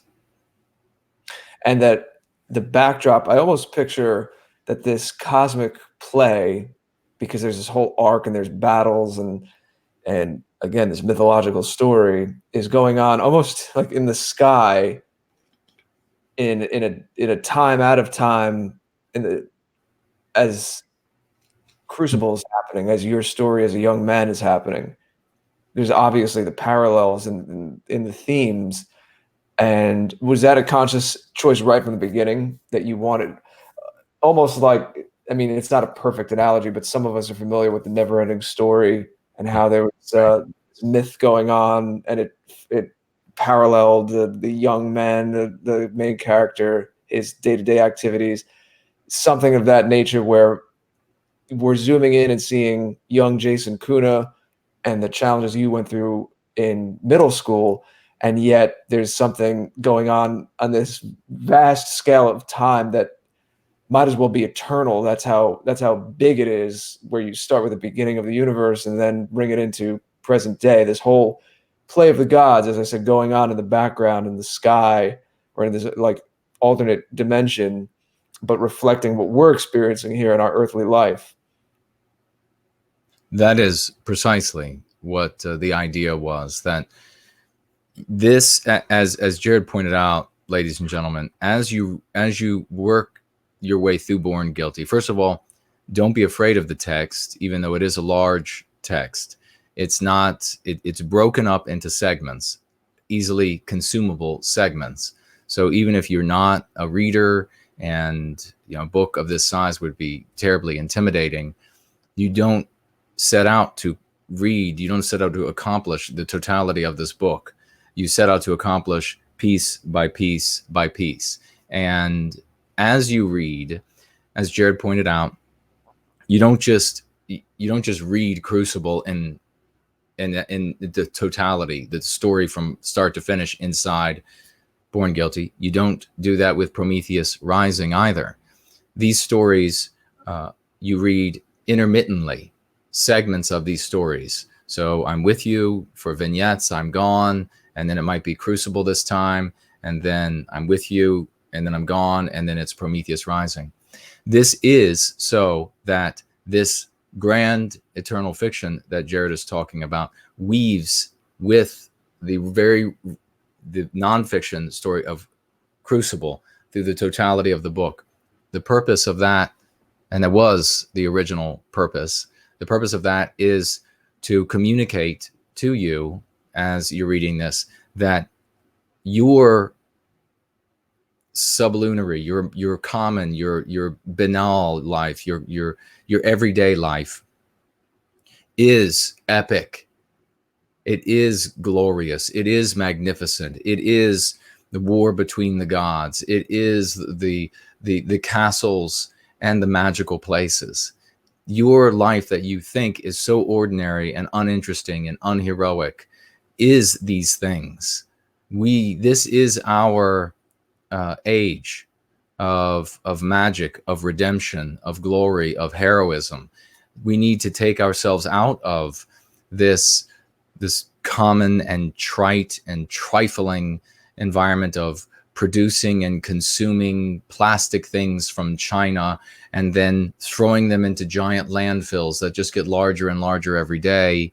And that is your life until you get a disease, and then you spend increasing amounts of your life on medications and with doctors. And that is not who we are. That is not who you are. This is a magical place, and there are magical things happening. And Prometheus Rising, woven together with the very real world of Crucible, and as well the vignettes, the stories I share, is intended to communicate that majesty that is actually there for you if you're willing to claim it. And then, of course, it's all brought together at the end of Born Guilty in a way that I have been told is very satisfying to many of the readers. So yes, precisely, Jared, you are absolutely right. That was the intention. That was very stirring to listen to. That was beautifully said. I was in the chat for a moment looking at some of the reactions, and I'm not the only one that feels that way, of course. Quite interesting. Now, again, we were trying to just give a cursory overview, and I think for a book and a project of this scope and magnitude, we've done pretty well at being able to get a lot in, and we've been on air about an hour and a half. Pretty good for us. Anything that you'd like to address or look towards as we begin to wrap up and get into the phase out of tonight's episode? A lot of people are interested in this. It's a different kind of chat that we've had tonight. Interesting to see you in this introspective state as a friend of yours, and I was glad we were able to do this and pick your brain about it a little bit. Fornull said, I love this episode. He really that's great. Under the hood of what went into this book and a little bit more insight into your mind and spirit, Jason. Well, I really appreciate that. I do see one question here by unrelated JC. I just want to make sure I answer it before we wrap up. And that is JC asking about, is there going to be a Christmas special? There may well be. We will, as we approach Christmas, we will, I'm definitely already starting to decorate. So let me see. We have SII $10 super chat over here on YouTube. Thank you very much for that. Virginia leads the way. See how quickly we are able to organize and react. 75 plus counties in red areas have drawn a line in the sand. There are good things happening out there too, brothers. There are indeed, and that speaks exactly to what I am speaking about when I talk about the soil getting richer for the message of going free. Now, if we do not get going free, the message of going free to these people, nothing will come of this, folks. That is what you have to appreciate. This kind of thing, this kind of energy, this kind of rejection, if you think this is something new or that hasn't been done before, you have a very limited knowledge of history in the United States. There were people across this country that would go and tear down these anti-white art exhibits. They would tear the paintings out of the halls and throw them on the ground and stomp on them and shred them. I mean, you have a very limited knowledge of history if you think that our people haven't responded in a aggressive way toward what is happening to us. The reason why that never transitions into something bigger that we can use to march forward and recapture our destiny is because a tantrum is not enough. A bunch of people getting angry and going to the government building for their county and saying, well, we're not going to allow this to happen in our county. That is effectively a tantrum. That's not going to be enough. They are still infected with meme pathogens. They're not going free. They're not going to be able to resist new infection. They're not going to be able to resist guilting. These people need to be reached, and the time to reach them is now as the soil becomes richer. So it's a very exciting time in that people are becoming more amenable to the kind of messaging that we are offering, and we need to be there for them. There isn't going to be a magical sudden that this isn't. I heard somebody say that, and I'll get back to the book to wrap this up, but I heard somebody say that people going to the county government and saying that, well, we're not going to allow them to take our guns here or to ban, as they want to do now, any kind of self-defense, boxing or karate or whatever. That is not secession. I understand some people are saying that it's basically secession. That is dumb. That is actually nothing. Nothing has happened by doing that. If you were to meet those people coming out of those government centers and say to them, what do you think about white well-being? What do you think about putting an end to inflicting these anti-white poisons on white babies? They are going to freeze in their tracks. They're going to say, "Oh, no. I'm just here for the guns. I'm just here to protect my right to have a gun."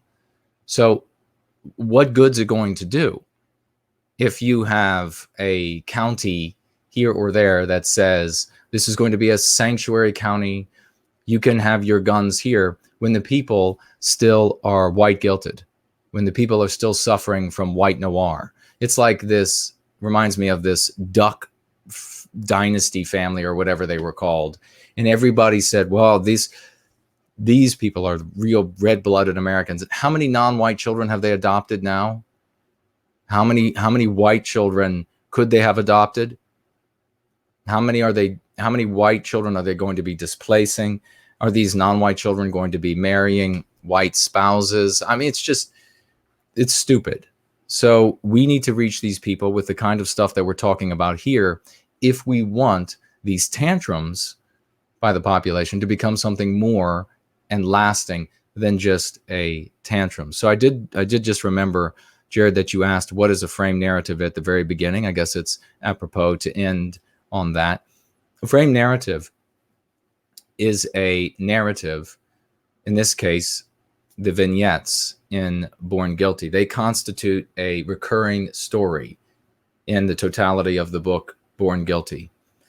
They frame the other stories that take place within Born Guilty, particularly Crucible, and Prometheus Rising. So Born Guilty in that sense is a frame narrative. It's framed the other stories that you're going to be reading in there.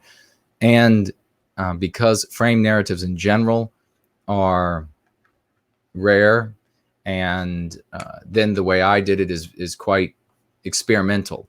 So it was a walk out into the darkness, if you will, of whether or not it was going to be enjoyable or objectionable. And I predicted that there would be folks that would find the way Born Guilty is written, would find it to be very interesting. Others who would be a little bit uncomfortable with that, particularly those who are sort of more calcified in their thinking. They just have it's been always this way, so it's got to always be that way. And I predicted, and it's turned out to be the case, that there are folks who really identify with Crucible. They really don't quite get Prometheus Rising. Others who find Prometheus Rising to be the greatest value and Crucible to be a little less of their thing. That's fine. That's how we're going to reach as many people as we are able to reach. Yeah, so someone was asking earlier about the general reactions in the community or among peers. Not show data on DLive. I saw your question earlier. Thank you for it. Well, I have not had, and let me just also read before I forget.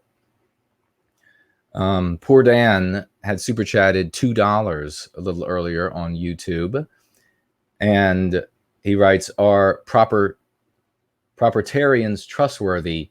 Seems like feds." The proprietarians, thank you for the question and thank you for the super chat.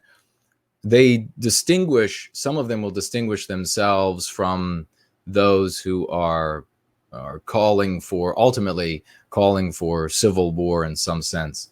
But if you're looking at them, generally speaking, the proprietarian idea of writing a constitution that could never fail, a constitution for all time, which is very foolish, very childish. It really is inseparable from this idea that there's going to be a secession, there's going to be this civil war, somebody else, some army. Ultimately, this is what happens. The people who subscribe to it, they believe that some element of the army is going to resist, and that really what they need to do as an individual is have enough rifles and ammunition to protect themselves from looters, enough MREs and clean water to survive until the good guys magically win for them. So it is a non-starter ideology, and you should reject it. We should be invested in things that are changing lives, which is what we are doing here. The non-starter ideas, these quixotic ideas about beating the federal government and not being able to describe what the center of gravity would be for any sort of resistance. It's just like this magic amorphous web of resistance that somebody else is going to do, and then you just survive until it's over and it's all good. You really have to wonder, it's the same sort of thing.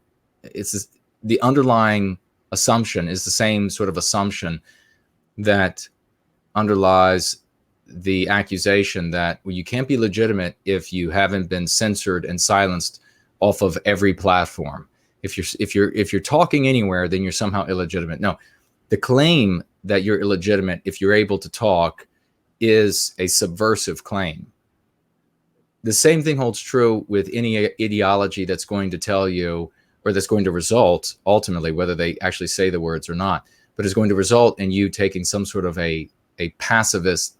You just sit back, collect your guns and ammo, collect your MREs, maybe get others to sit back and collect guns and ammo and MREs as well, and then just wait for someone else out there to make it happen. That kind of outcome, whether they openly say, which I doubt they would because it would just make it too obvious, but that kind of outcome, if that is the result of the thought process, if that's the end of the decision tree, then you really need to reject it, because we don't have time for this sort of asininity and childishness anymore.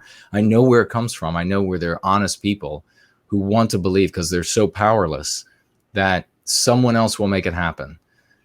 There's going to be some general, there's going to be some revolution, someone somewhere else is going to save them. That's not going to happen. You're not going to survive if we are not going to survive if we don't spread going free to as many people as possible. And then know that once you treat people for MPs and they inoculate themselves against new MPs as a result, then you could end up with a people somewhere that can collectively resist, can have a center of gravity, and can collectively resist the brainwashing, collectively resist, etc. But it's such a big thing to try to wrap one's head around, that I understand the fear and the childishness of hoping that easy start, easy win, then it's all over. So yeah, reject that sort of thing. But thank you very much. I have a couple things I need to say about that. Yeah. I do not know all the tenets of propertarianism, and I've not read everything. The question is kind of a broad one, and I think we have to be cautious here. We have to be mindful. Obviously, when you say all propertarians, you're talking about a large group of people that I'm sure have different interests, and there's different reasons they've been drawn to it. Mm-hmm. So I think we have to be careful when you phrase a question like they seem like they're all feds. You to be a little careful there. You're talking about a lot of people, and throwing around that accusation is not something we should take lightly. There's a subset of those people that do seem more attracted to the notions that some in those spheres have spoken about a civil war, and it would be easy to tip off. Some say that they're using that as a more metaphorical thing. That's still a dangerous thing to talk about as well. And Jason knows full well in his time in this that people can become entrapped very easily when they're led to talking about things like that. However, having said all that, and again, not that I've gone and looked at this in depth, but I have read some of the stuff that comes out from Kurt Doolittle, and I have seen interviews with him that I've benefited from, that I've learned from.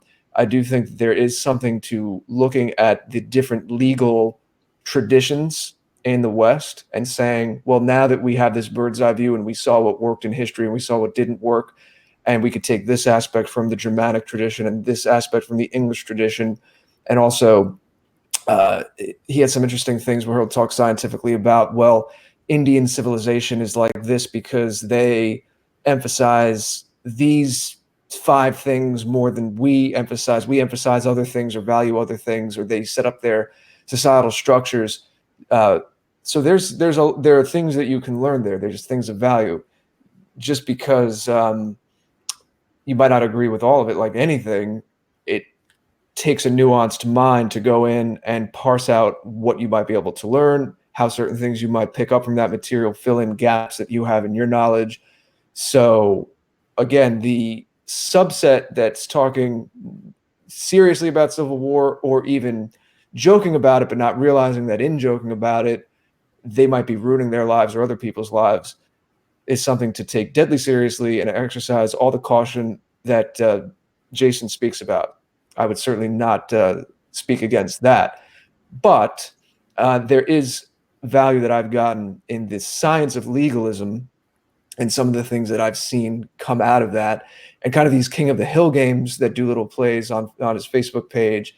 He basically throws out a crazy proposition, and then other guys kind of rush in to try to disprove it or try to best him. And it's a very male way of learning.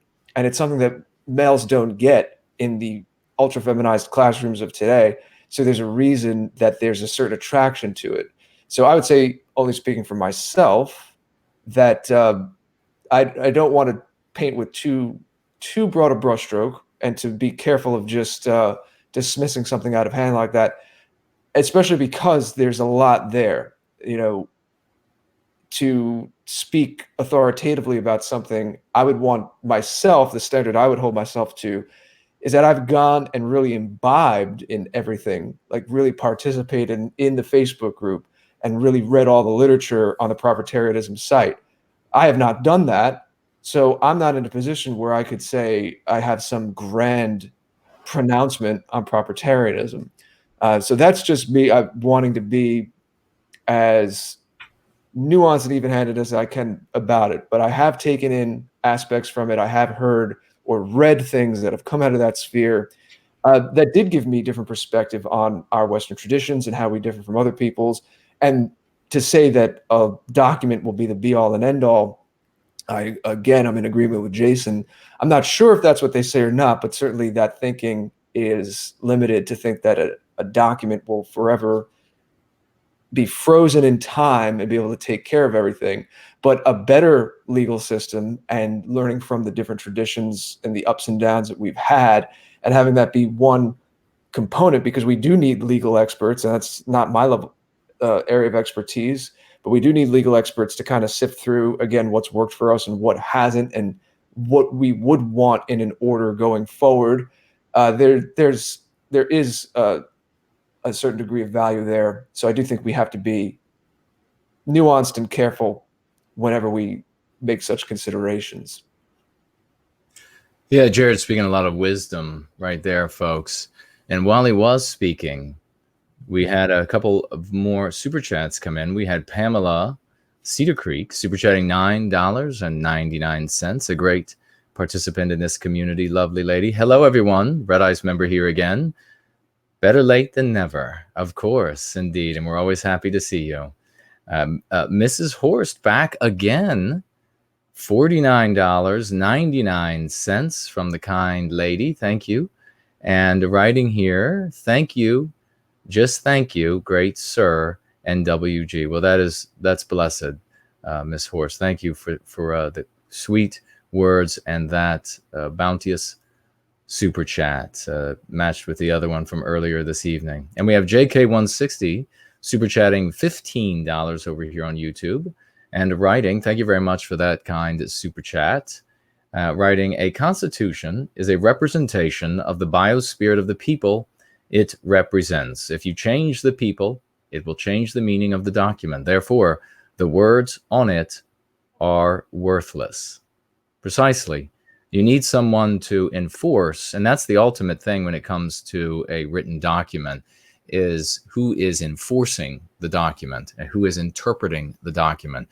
I could make the founding documents of Israel or any other country to mean the exact opposite. I could interpret them and spell out a logical argument to mean the exact opposite of what the verbiage in those documents mean. So the document is almost immaterial. It never in history has a document stood up and defended itself. It is men and women who stand up and interpret and defend and apply the rule of law, etc. That's why we talked about the other day with a couple weeks ago now, and that it's not the anti-white laws. It's the anti-white narrative that informs all of our laws, that informs all of our rules, that causes things to be so detrimental to us. Forces or compels anti-whites in decision-making positions to dilate law or to incorrectly or illegally apply law in places to punish us, and stays their hands, withdraws their hands in places where they should apply the law, like with regard to anti-whites who wear balaclavas and like to hit you over the head with a hammer and magically get away with it.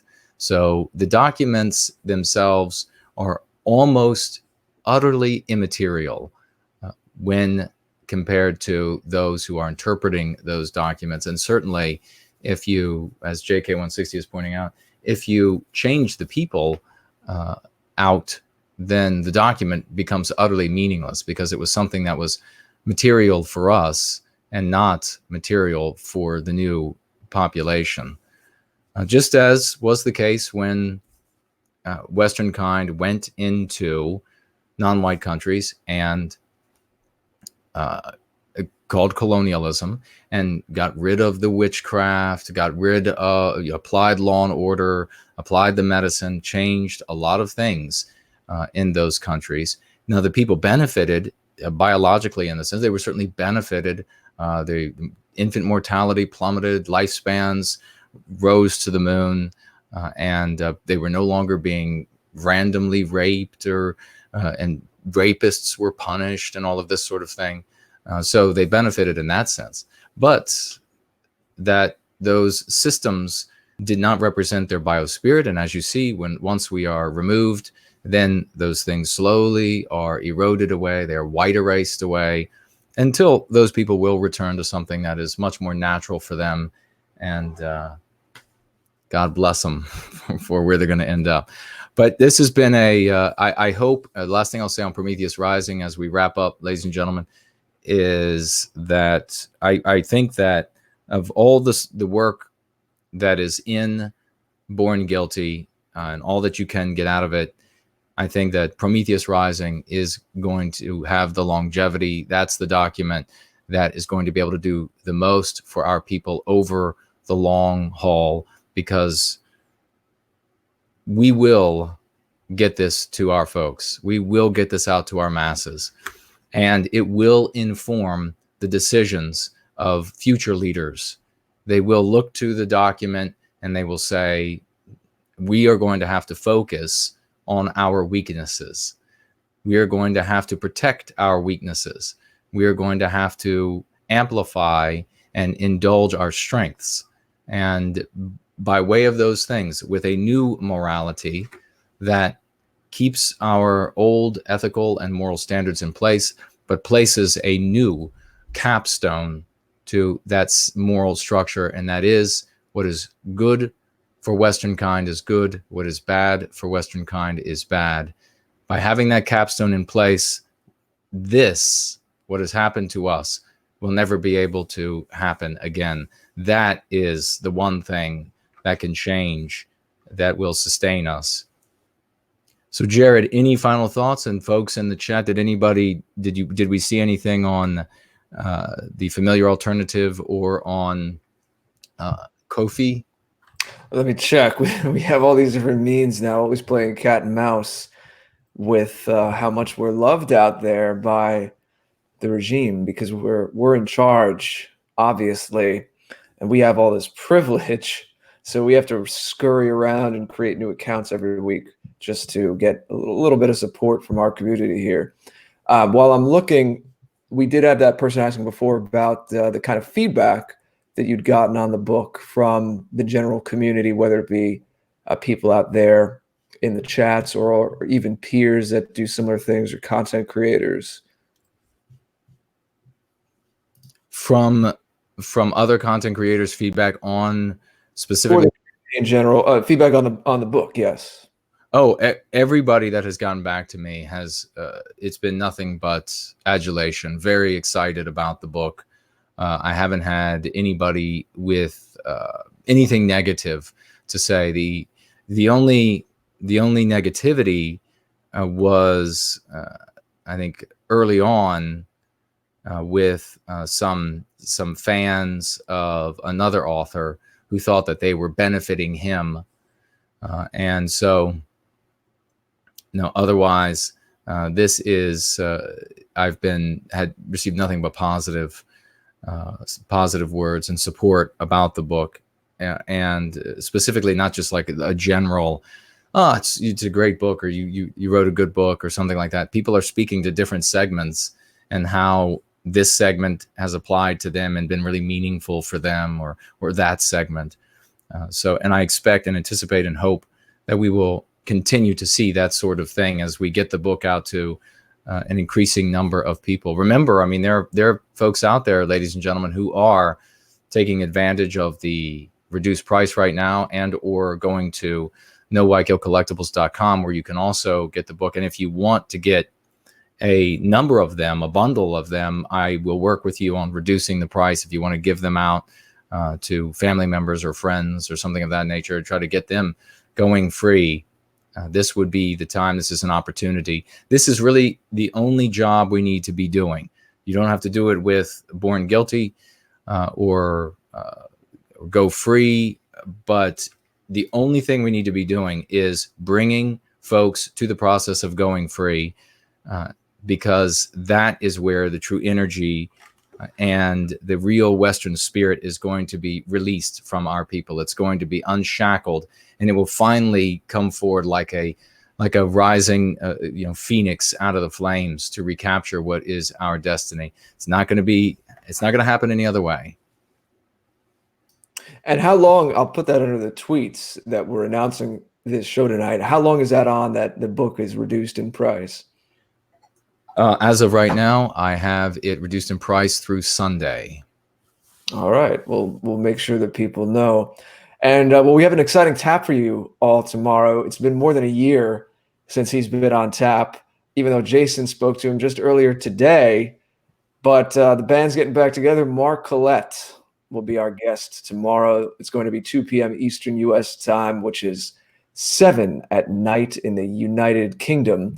Quite a day for them as they have their general election. I think it's the first since 1923 that's been held in December, a general election that can shake up a lot of things over there in the UK.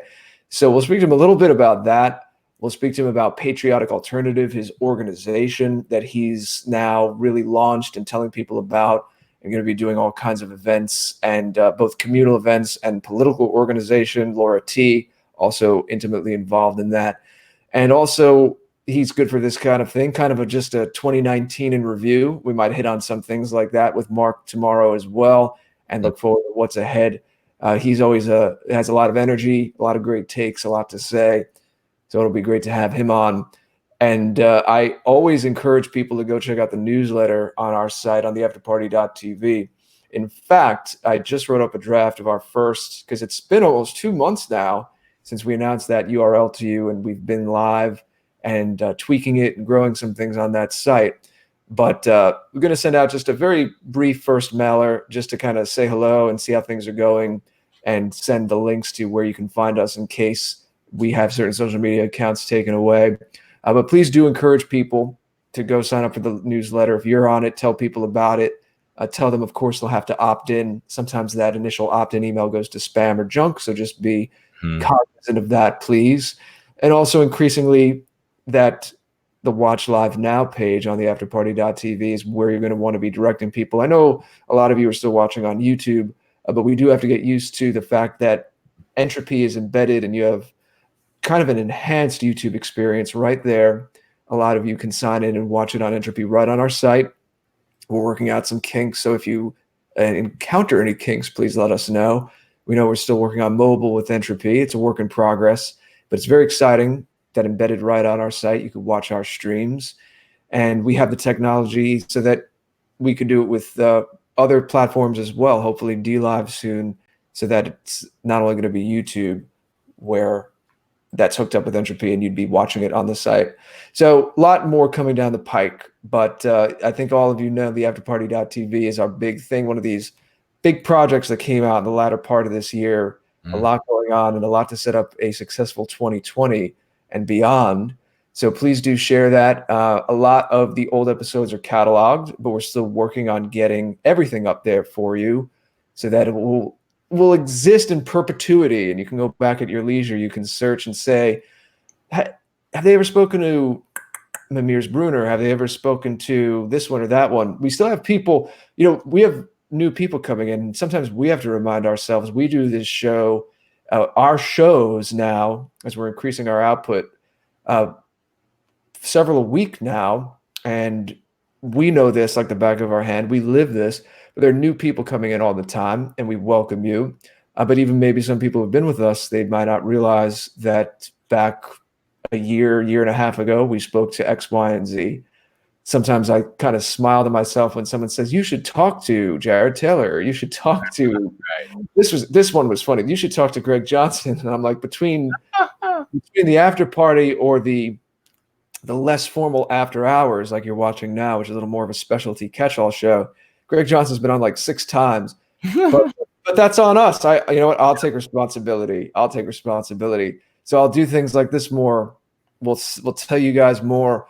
Our whole point of that afterparty.tv site is it is the catalog. It is the whole thing of what we've done. So if you're curious and you're wondering, hey, have they ever spoken to this person?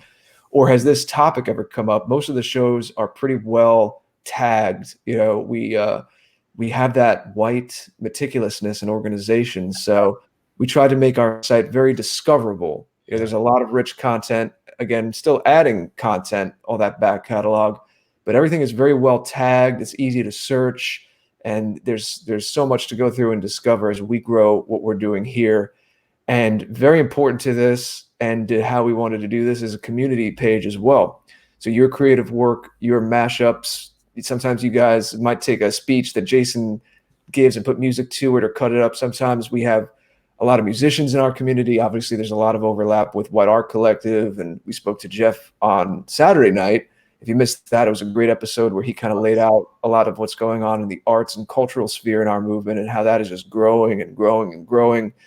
That's something that we're at the forefront of. We're trying to not only create our own work, but be curators and facilitators of other people doing creative work as well. So there's a space for you on our side as well. If you recite a poem, if you create a song, if you make a mashup video and it fits with what we want to do, then you might be on the community page on the afterparty.tv side as well. And then we have our own sites, of course.